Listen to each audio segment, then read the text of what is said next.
आपको सेवा निरंतरता का लाभ, प्रोन्नति का पर्याप्त अवसर और स्वैच्छिक स्थानांतरण, इन 3 चीजों पर कहीं ना कहीं अंदरूनी कुछ बातें चल रही है जो सकारात्मक है, सही दिशा में। अब आपको मैं यह बताना चाहता हूं कि हमारे जो साथी हैं, जो लोग सक्षमता परीक्षा नहीं दिए, वो लोग भी फोन करते हैं कि अब हम लोगों का क्या होगा। देखिए, जब लड़ाई होती है, मैं किसी को झांसे में नहीं रखता हूं, गफलत में नहीं रखता हूं, डार्क में नहीं रखता हूं। जो हकीकत है उस बात को बता देना चाहिए। किसी को थोड़ी देर तकलीफ लग जाए, अच्छा लगे बुरा लगे, वो अलग चीज है, लेकिन सही बात बता देना चाहिए। मुझे जो लगता है कि जिन लोगों ने परीक्षा नहीं दी, हम लोग परीक्षा नहीं दिए ऐसे लोगों में शामिल, तो जो लोग परीक्षा, बिहार में अभी कई प्रकार के शिक्षक हो गए हैं, लेकिन जो पहले से नियोजित शिक्षक थे उनको भी 2 भाग में बांट दिया गया है। एक हो गए हैं वे जो सक्षमता का परीक्षा नहीं दिए, और दूसरे वे हैं जो सक्षमता का परीक्षा देने के बाद विशिष्ट शिक्षक बन गए। और कहीं न कहीं जो विशिष्ट शिक्षक बने वे अपने को अकेलापन महसूस कर रहे हैं, क्योंकि उनको ऐसा लगता है उनका कोई नेता नहीं है, उनका कोई बात करने वाला नहीं है। उसी को लेकर के आज शिक्षक नेता से एमएलसी बने हमारे बंशीधर ब्रजवासी जी आज दोनों शिक्षकों की बात कर रहे हैं इस वीडियो में। तो आप इस वीडियो को पूरा सुनिए, आप लाभ लीजिए क्या कुछ वो बता रहे हैं दोनों शिक्षकों के लिए, जो परीक्षा दिए हैं उनके लिए भी और जो परीक्षा नहीं दिए हैं उनके लिए भी। और साथ साथ चैनल को सब्सक्राइब कर लीजिएगा, बेल बटन दबा लीजिएगा, और अच्छा लगे वीडियो तो इसको आप अपने लोगों तक शेयर भी कर दीजिएगा। तो लीजिए आप बंशीधर जी का इस वीडियो को सुनिए। कल के वीडियो में आप लोगों से वायदा किया था कि सक्षमता परीक्षा उत्तीर्ण शिक्षकों के मुद्दे पर और सक्षमता परीक्षा से संबंधित विषय वस्तुओं पर हम बात करेंगे। तो हम आपसे आज इस वीडियो के माध्यम से रूबरू हैं और सक्षमता परीक्षा उत्तीर्ण शिक्षकों से संबंधित मुद्दों को लेकर तरह तरह के यूट्यूब चैनलों पर भांति भांति की खबरें प्रचारित की जा रही है। कोई शिक्षकों का वेतन 15,000 बढ़ा दे रहा है, कोई 20,000 बढ़ा दे रहा है, कोई कुछ कर दे रहा है। तो बहुत सारे हमारे साथी हैं जो फोन करते हैं, सर क्या होगा, नहीं होगा। जो परीक्षा दिए हैं वो भी फोन करते हैं कि क्या होगा, जो नहीं दिए हैं वो भी फोन करते हैं कि क्या होगा। तो आज मुझे आवश्यकता महसूस हुई कि नहीं, इस चीज को स्पष्ट करना चाहिए। तो साथियों, मैं आपको बताना चाहता हूं, आप देखिए, हमने 24 तारीख को ही सक्षमता परीक्षा उत्तीर्ण साथियों के लिए हमने यह पत्र जो है सौंपा है, राज्य सरकार को यह दिया है। यह पत्र आप देखिए और आप इस पत्र में देख सकते हैं हमने राज्य सरकार से जो जो चीजें डिमांड की है और जो कुछ भी हमने कहा है। मुख्य रूप से सक्षमता परीक्षा उत्तीर्ण साथियों की जो मांग है और जो समस्याएं हैं, उन समस्याओं को हमने राज्य सरकार के समक्ष उठाने का प्रयास किया है और इसमें हमने रखा है। इस पर हम डिस्कस करेंगे। हम आपके अवलोकन हेतु यह पत्र आपको हम दिखा रहे हैं और हम इसको फेसबुक पर सार्वजनिक कर देंगे। दोस्तों, हमारे जो साथी सक्षमता परीक्षा दिए, जो परीक्षा नहीं दिए, उनके बीच एक कॉन्फ्लिक्ट है और कहीं ना कहीं हम लोग आपस में इस चीज को लेकर एक दूसरे से मनमुटाव की स्थिति पैदा कर रहे हैं। तो कहीं ना कहीं इस चीज पर गंभीरतापूर्वक और जिस प्रकार से शिक्षक का पेशा है और शिक्षक को जिस प्रकार से गंभीर होना चाहिए, उसी गंभीरता के साथ, उतनी ही संजीदगी के साथ इस मुद्दे पर हम लोग को विचार करना चाहिए। हम आपसे बात करना चाहते हैं उन स्थितियों की, उस समय की हम आपसे चर्चा करना चाहते हैं जो समय हम लोग के साथ आया था कि परीक्षा देना है। तो विद्रोह शुरू हुआ, फिर धीरे धीरे राज्य सरकार ने दबाव बनाया और दबाव बना करके फिर बहुत सारे लोग बहुत तरह की परिस्थितियों के कारण परीक्षा दिए, बहुत सारे लोग नहीं दिए। तो हम उस समय से लेकर के अब तक आपसे बात करना चाहते हैं। पहले इस बात को समझा जाए कि आखिर हम लोग ने परीक्षा का विरोध क्यों किया। क्या वास्तव में हम लोग ने परीक्षा का विरोध किया था? तो हम आज फिर अपने बात को दोहराना चाहते हैं कि हम लोगों ने परीक्षा का विरोध नहीं किया था। सक्षमता परीक्षा हो, किसी तरह की परीक्षा हो, उस परीक्षा का विरोध नहीं था। हम यह कह रहे थे कि डिपार्टमेंटल एग्जाम ले लिया जाए, हम लोगों को कोई आपत्ति नहीं है। तो परीक्षा का विरोध नहीं था, बल्कि विरोध इस बात का था कि इस परीक्षा के बहाने जो मिस्टर मोगेम्बो की जो साजिश थी कि इस परीक्षा के बहाने हम शिक्षकों को ये जिला बदर करना चाहते थे। तो हम इसके विरोधी थे कि जो लोग अपने घर परिवार में है, अपने बाल बच्चों के साथ है, परिवार के साथ है, तो आखिर उनको आप परिवार से, घर से बेघर करना क्यों चाहते हैं।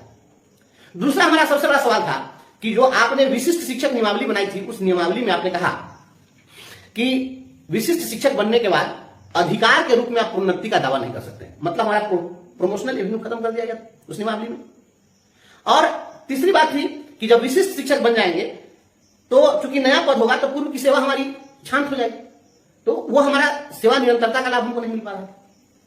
तो ये 3 ऐसे मुद्दे थे जिन मुद्दों को लेकर हम लोग का विरोध था। विरोध था कि आप हमारा स्वैच्छिक स्थानांतरण दीजिए, हम कह रहे थे कि हमको सेवा निरंतरता का लाभ दे दीजिए, और हम कह रहे थे कि हमारे प्रोमोशनल एवेन्यू को बरकरार रखिए। बस यही 3 मुद्दे थे। अगर ये 3 शर्तें सरकार अगर उस समय मान ली होती तो हम सभी लोग परीक्षा में शामिल होने के लिए तैयार थे। ऐसा नहीं था कि हम सीधे सीधे परीक्षा को नकार रहे थे। तो ये आपको मैं आज फिर इस बात को मैं दोहरा रहा हूं, और मैं आपको बता दूं कि हमने राज्य सरकार से जो बात की है उसमें हमने माननीय मुख्यमंत्री को, माननीय मंत्री शिक्षा विभाग को और अपर मुख्य सचिव महोदय को हमने मांग पत्र 24 तारीख को ही सौंपा। ये लगभग 12-13 दिन बीत गए हैं, हम इसको सार्वजनिक नहीं किए थे, क्योंकि हम इसको बहुत ज्यादा सार्वजनिक करके दिखाना हम नहीं चाह रहे थे। लेकिन चूंकि इतनी सारी खबरें आ रही है तो मुझे लगा कि नहीं, इस चीज को अब सार्वजनिक करना चाहिए। तो हमने ये राज्य सरकार के समक्ष बात रखी है, और मुझे लगता है कि हम लोगों ने जो बात रखी है उस पर सरकार कहीं ना कहीं गंभीरतापूर्वक विचार कर रही है। और इसमें हमने विषय में ही लिख दिया है कि सक्षमता परीक्षा उत्तीर्ण शिक्षकों को स्वैच्छिक स्थानांतरण, प्रोन्नति का पर्याप्त अवसर एवं पूर्व की सेवा के आधार पर वरीयता का लाभ प्रदान करने के संबंध। ये जो 3 हमारी मांगे थी, जो 3 शर्तें थी हम लोगों की, वो हमने अभी फिर से इसको दोहराया कि ये चीज आप दे दीजिए। राज्य सरकार अब चुनावी मोड में है। पहले तो आपने देखा कि किस प्रकार से जो तत्कालीन अपर मुख्य सचिव थे वह किस प्रकार से कर रहे थे। तो अपर मुख्य सचिव पूरे बिहार के शिक्षकों को एकदम ये चाह रहे थे कि मदारी का बंदर बना करके रखें कि हम डंडा से जो कहे, उठ तो उठ, बैठ तो बैठ, हाँक दे तो चल दे। तो हम लोग इसका विरोध कर रहे थे, और वह शिक्षकों को हमेशा जलील करना चाह रहे थे। तो अगर जलील करने की नीति थी तो हमने इसका पुरजोर विरोध किया, और आपके विरोध की बदौलत, आप साथियों के इस विश्वास की बदौलत हम लोगों ने जो बात उठाई, हमारी आवाज वहां तक पहुंची सरकार तक, और धीरे धीरे यह जनमानस में भी बात पहुंचने लगी कि ये नेक इरादे उनके नहीं थे। वे इस प्रकार से हंगामा खड़ा करके अपना घोटालों का साम्राज्य चलाना चाहते थे, और इस बात को हमने मजबूती के साथ रखा। अपनी नौकरी को हमने दांव पर लगा दिया, और हम FIR झेल रहे हैं तमाम परिस्थितियों में, लेकिन हम शिक्षकों के सम्मान से पीछे नहीं हटे। तो परिस्थिति यह बनी कि ये 1 साल भी इस विभाग में नहीं टिक पाए। मिस्टर मोगेम्बो को 10 महीनों में इस विभाग से चलता कर दिया गया। यह आपके विरोध के कारण था। अगर विरोध न होता तो वो रहते और उनकी मनमानी चलती, और आज यदि उनकी मनमानी चलती तो आज जो खबरें जो देख रहे हैं सकारात्मक खबरें, वो सकारात्मक खबरें नहीं आती। और प्रतिदिन यही आता कि भागलपुर के शिक्षक को नरकटियागंज के शिक्षक को बांका भेजा जाएगा। अखबार में यही सब खबर चलती रहती।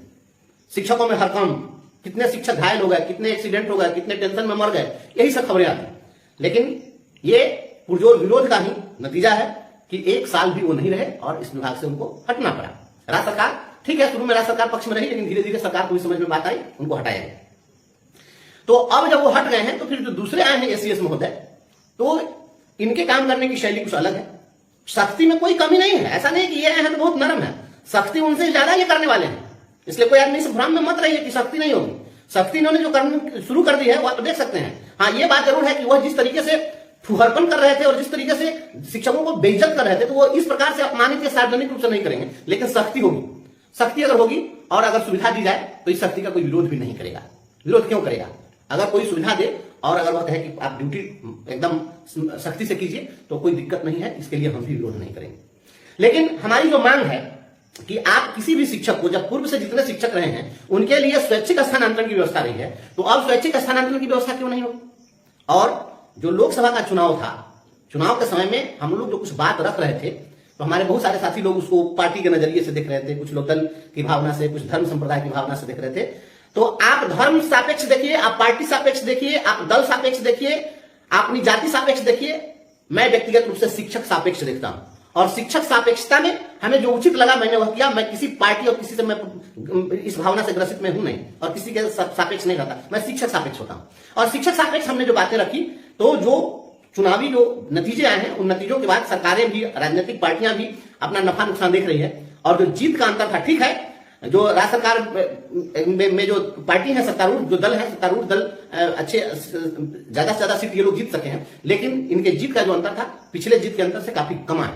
और यह जो चुनाव था, क्योंकि राष्ट्रीय मुद्दों पर चुनाव था, इसलिए वह राष्ट्रीय मुद्दों ने इस चुनाव को प्रभावित किया। लेकिन अब कहीं ना कहीं राज्य सरकार को यह चीज समझ में आ रही है बात कि अब विधानसभा चुनाव में यहां स्थानीय मुद्दे होंगे, या राज्य स्तरीय मुद्दे होंगे। तो जब राज्य स्तरीय मुद्दे होंगे तो ऐसी स्थिति में शिक्षकों का प्रभाव पड़ेगा और शिक्षकों की जो ताकत है उसको कोई इग्नोर नहीं कर सकता है। तो चुनावी मोड में है सरकार और इस चुनावी मोड में जो होने की संभावना है मैं आपको स्पष्ट कर देता हूं कि अब जो कमेटी बनी है, यह कमेटी हम लोगों की मांग के बाद यह कमेटी बनाई गई है और इसमें हमने विधान परिषद में क्वेश्चन हम लोगों ने डाला है। वो क्वेश्चन भी मैं फेसबुक पर आपको सार्वजनिक कर दूंगा। ये क्वेश्चन हमने आग्रह किया है और कई विधान पार्षदों ने इस मुद्दे को उठाया है, प्रश्न लोगों ने डाल दिया है कि भाई सक्षमता उत्तीर्ण शिक्षकों के स्वैच्छिक पदस्थापन के लिए क्या कार्रवाई की जा रही है। तो जो हमारे निर्वाचित जनप्रतिनिधि हैं, विधान पार्षद विधायक लोग, वो भी दबाव बना रहे हैं, हम लोग भी अपने स्तर से आग्रह कर रहे हैं, दबाव बना रहे हैं। सभी लोगों का प्रयास हो रहा है और इस प्रयास का नतीजा है कि सरकार ने एक कमेटी गठित कर दी है और जब कमेटी गठित कर दी है तो इसके सकारात्मक परिणाम होंगे। सकारात्मक परिणाम क्या होंगे कि निश्चित रूप से जो आपको जिला बदल करने की जो साजिश चल रही थी, मुझे लगता है कि ये सरकार वापस लेगी और लोगों का पदस्थापन कहीं ना कहीं स्वैच्छिक ही होगा। और यह स्वैच्छिक पदस्थापन वह चाहे अपने प्रखंड में हो या प्रखंड के बाहर हो, लेकिन जो पहले 3 जिलों का विकल्प था वो संभव है कि 3 विद्यालय का विकल्प आपसे ले लिया जाए। इस प्रकार से कुछ ऐसा होगा कि आपको जो है नजदीक में पोस्टिंग हो जाएगी, तो ये लाभ आपको मिल जाएगा। अब यह मत कहिएगा, अब इसको लेकर के बहुत सारे लोग जो है लगे वाहवाही पिटने के लिए कि ऐसा हो जाता है तो हम लोग सक्षमता परीक्षा दे दिए तो सरकार बहुत मेहरबान हो गई। और जो परीक्षा नहीं दिए थे वो बेवकूफ बन गए। मेरे भाई, देश की आजादी में गुलछर्रा उड़ाने वाले लोग वो होशियार हो गए, आप फांसी पर चढ़ने वाले भगत सिंह जैसे लोग बेवकूफ हो गए। ऐसी भावना नहीं रखनी चाहिए। जो लड़े हैं उन्हीं के कारण आपको सफलता मिली है। आप विचार करिए कि यदि हम हंगामा नहीं करते, अगर हम लोग लड़ाई नहीं लड़ते तो क्या ये मिस्टर मोगम्बो विभाग से जाते, और यदि वो नहीं जाते तो क्या ये तमाम चीजें होती? क्या हम लोग विरोध नहीं करते, सारे लोग फॉर्म भर ही देते तो अभी तक तो सभी लोगों की पोस्टिंग हो गई होती। तो जो लड़े हैं आप उनके साहस और हिम्मत को पहले सलाम करिए कि उन्होंने लड़ाई लड़ी है और लड़ाई लड़ी है तो इसका लाभ सभी को मिलेगा। दूसरी बात है प्रमोशनल एवेन्यू। प्रमोशनल एवेन्यू जो है वह हमारा हाईकोर्ट में भी चल रहा है। देखे हैं कि आपको एसीएस ने भी जो हाईकोर्ट के केस है उसकी समीक्षा करते हुए उन्होंने कहा है कि भाई इस पर निर्णय करिए। तो प्रमोशनल भी गतिविधियां चल रही है, कुछ ना कुछ प्रमोशन भी होगा। तो अगर यह सरकार हमको पहले प्रोन्नति दे देती है पोस्टिंग के पहले, या नई नियमावली बना करके विशिष्ट शिक्षक में प्रोन्नति के एवेन्यू को सरकार बरकरार रखती है और पूर्व की जो हमारी सेवा है उसको लेंथ ऑफ सर्विस में उसको काउंट करते हुए उसके आधार पर प्रमोशन दे देती है, तो निश्चित रूप से हमको लगता है कि आपको ये भी एक सकारात्मक चीज होगा और इस दिशा में सरकार को आगे बढ़ना उसकी मजबूरी भी है, सरकार उस पर प्रयास भी कर रही है। तो आपको सेवा निरंतरता का लाभ, प्रोन्नति का पर्याप्त अवसर और स्वैच्छिक स्थानांतरण, इन 3 चीजों पर कहीं ना कहीं अंदरूनी कुछ बातें चल रही है जो सकारात्मक है, सही दिशा में। अब आपको मैं यह बताना चाहता हूं कि हमारे जो साथी हैं जो लोग सक्षमता परीक्षा नहीं दिए, वो लोग भी फोन करते हैं कि अब हम लोग का क्या होगा। देखिए, जब लड़ाई होती है मैं किसी को झांसे में नहीं रखता हूं, गफलत में नहीं रखता हूं, डार्क में नहीं रखता हूं। जो हकीकत है उस बात को बता देना चाहिए। किसी को थोड़ी देर तकलीफ लग जाए, अच्छा लगे बुरा लगे वो अलग चीज है, लेकिन सही बात बता देना चाहिए। मुझे तो लगता है कि जिन लोगों ने परीक्षा नहीं दी, हम लोग परीक्षा नहीं दिए ऐसे लोगों में शामिल। तो जो लोग परीक्षा नहीं दिए तो आपको लग सकता है कि जो लोग दे दिए वो तो आगे निकल जाएंगे, हम परीक्षा नहीं दिए तो हम तो पीछे रह गए। तो अभी जिस तरह की स्थिति बनी हुई है, अगर राज्य सरकार इन चीजों की घोषणा कर देती है, जो जल्द ही होने की संभावना है, अगर इसकी घोषणा हो जाती है और कि स्वैच्छिक पदस्थापन हम दे देंगे, अगर सरकार सर्विस कंटिन्यूटी दे देती है और आपको वरीयता का लाभ देती है, तो निश्चित रूप से उसके बाद हम लोग की लड़ाई खत्म हो जाएगी और उसके बाद अननेसेसरी हम लोग क्यों लड़ेंगे। और तब जो है राज्य सरकार से निश्चित रूप से हम लोग भी मांग करेंगे कि यदि हमारी जो शर्तें थी उसको सरकार मान ली है, तो जो दूसरी सक्षमता परीक्षा होने वाली है उसके लिए फॉर्म भरने का फिर एक डेट बढ़ा दीजिए और उसमें जो लोग परीक्षा देना चाहते हैं दे दीजिए। हालांकि अभी भी ये स्थितियां बनी हुई है कि जो चाहे कि विशिष्ट शिक्षक बनना चाहते हैं परीक्षा देंगे, जो नहीं देना चाहते हैं वह नियोजित नहीं बने रहेंगे। यह आपका ऑप्शन खुला हुआ रहेगा। लेकिन अगर जो शर्तें हैं उसको सरकार मान लेती है तो उसके बाद में अगर वह परीक्षा के लिए कहती है कि नहीं फिर से हम फॉर्म का डेट बढ़ा दें, तो निश्चित रूप से झगड़ा ही समाप्त हो जाएगा। ये चीज है। और एक और मैं बात बताता हूं, हम लोग की जो लड़ाई चल रही है ग्रेचुटी की लड़ाई चल रही है हाईकोर्ट में, ये हर डेट पर ये महाधिवक्ता महोदय जाते हैं और तरह तरह का बहाना बनाते हैं, भागना चाहते हैं, बहस नहीं करना चाहते हैं। क्यों? उनके पास तर्क नहीं है। तो राज्य सरकार को यह भी बात समझ में आ रही है कि यदि इनको नियोजित भी रखते हैं तभी इनको ग्रेचुटी का लाभ हमको देना ही पड़ेगा, पीएफ में कंट्रीब्यूशन देना ही पड़ रहा है।